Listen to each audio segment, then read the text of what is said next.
For Nigeria to bridge its existing housing deficits, industry stakeholders in the real estate sector and construction sector have called on governments at all levels to provide necessary social amenities and infrastructure for housing development in the country. They made this known at this year's edition of Property Developers Forum held in Lagos. Blessed Omonuse reports.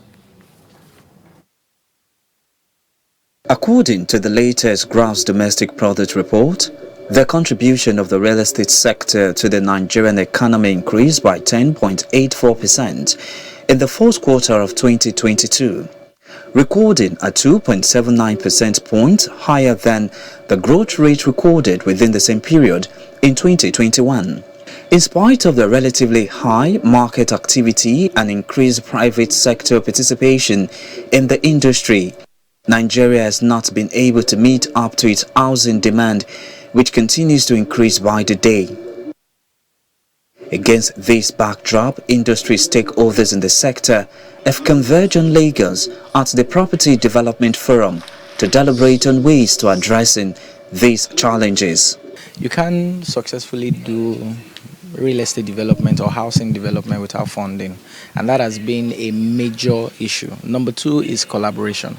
A lot of the things that real estate developers want to do, a lot of the time they don't have to do it alone. We have to come to a place where we play on a ground where there's collaboration.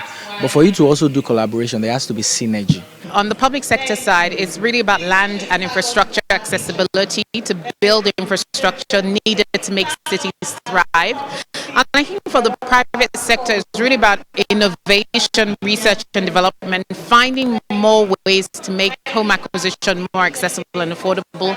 And for those in financial services and private sector, it's really creating new mortgage and consumer financing products that allow people to own and aspire to own their own homes after time. Speaking further on the outlook of the housing sector amid current macroeconomic fundamentals, the convener of the forum, Mr. Chudi Kalu, wants government to create an enabling environment that will foster business growth and improve the economic fortunes of the developers. Through discussions like this, we're able to see how we can use the power of collaboration, partnership, technological solution, and creative ideas and discussions to be able to facilitate that objective. So the problem of property development in Nigeria is not the problem of the developer themselves, is because the ecosystem or the system or the platform where they operate in or society they operate in, there's really no adequate data to work on. For the private sector to continue to make meaningful contributions to solving Nigerians' housing challenge, it is expedient for government to come up with policies and reforms that will support and encourage more investment in the real estate sector. Blessed Omonuse, TVC News, Lagos.